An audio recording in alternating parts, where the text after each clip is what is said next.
دینکم، یہ آیت کریمہ اگر ہم میں اترتی تو وہ دن ہمارا عید کا دن ہوتا. تکمیل دین جو اللہ کی طرف سے ہوئی، یہ ایک بڑا شرف اور بڑی فضیلت ہے اور ایک بڑا انعام ہے. پھر تکمیل دین کے ساتھ ساتھ غلبہ دین اور اس دین کا پوری دنیا پر چھا جانا،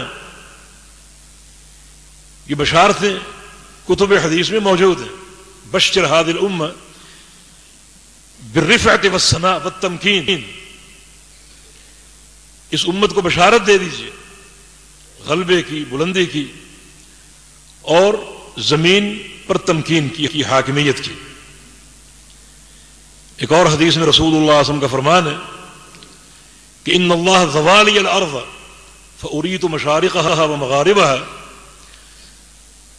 وان ملک امتی یبلغ الى حیث الى ما ذوی لی منها،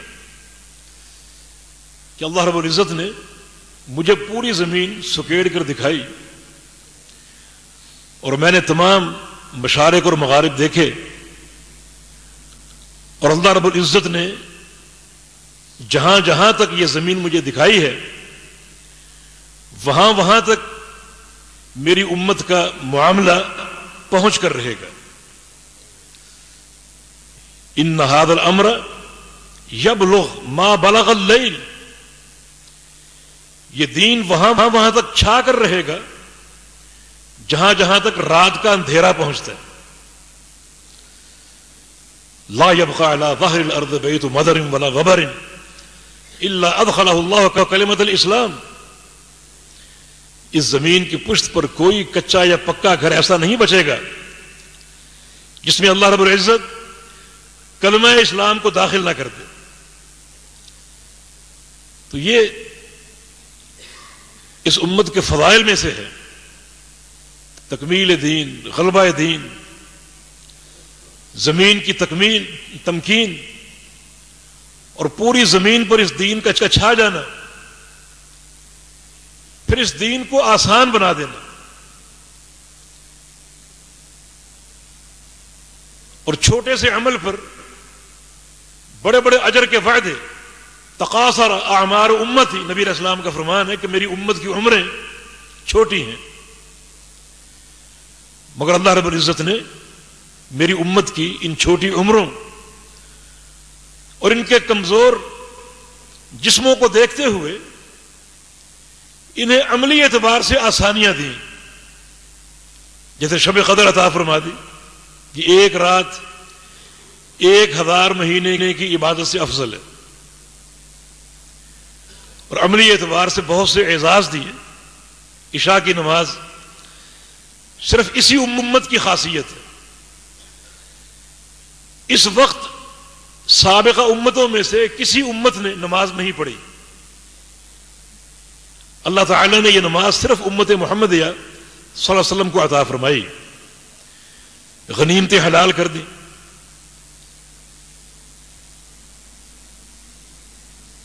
پوری زمین کو مسجد بنا دیا، جہاں نماز کا وقت ہو نماز پڑھ لو، پانی نہ ہو تیمم کر لو، مٹی کو پاک بنا دیا.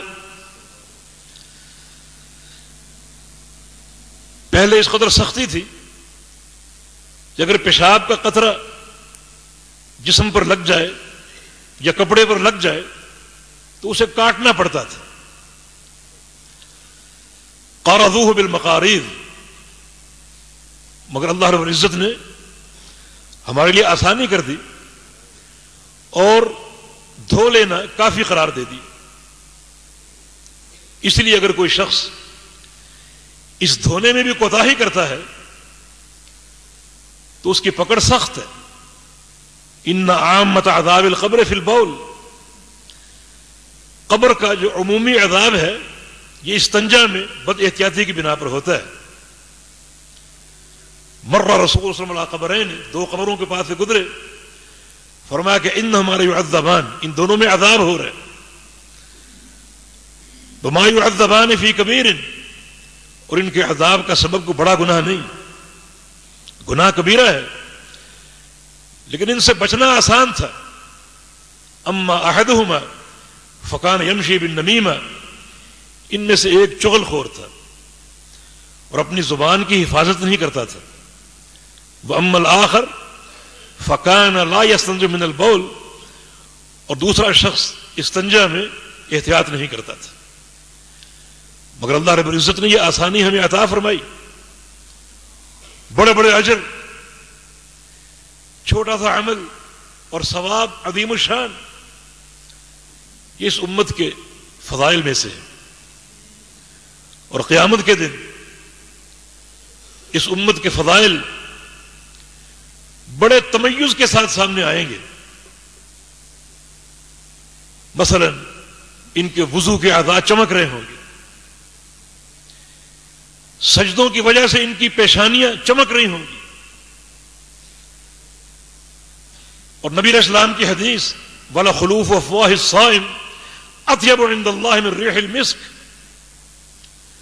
اس حدیث سے امام بقیعی نے یہ استدلال کیا ہے کہ قیامت کے دن روزے دار جو ہیں وہ جتنی بھی دور سے ہوں، جتنی بھی دوری پر ہوں گے، ان کی سانسوں سے کستوری کی خوشبو محسوس ہوگی. یہ اس امت کا خاصہ ہے. اور سب سے بڑا خاصہ یہ ہے جو نبی علیہ السلام کی حدیث سے واضح ہوتا ہے، صحیح مسلم کی حدیث ہے، لِكُلِّ نَبِيٍّ دَعْوَةٌ مُجَابَةٌ، کہ اللہ تعالیٰ نے ہر نبی کو ایک دعائے مستجاب دی. یہ دعا تم کر لو میں قبول کروں گا. ایک دعا ضرور قبول ہوگی، تم سوچ سمجھ کے کر لو، وہ قبول کر لوں گا. قد دعا بہا، فرمایا کہ ہر نبی وہ دعا کر چکا ہے.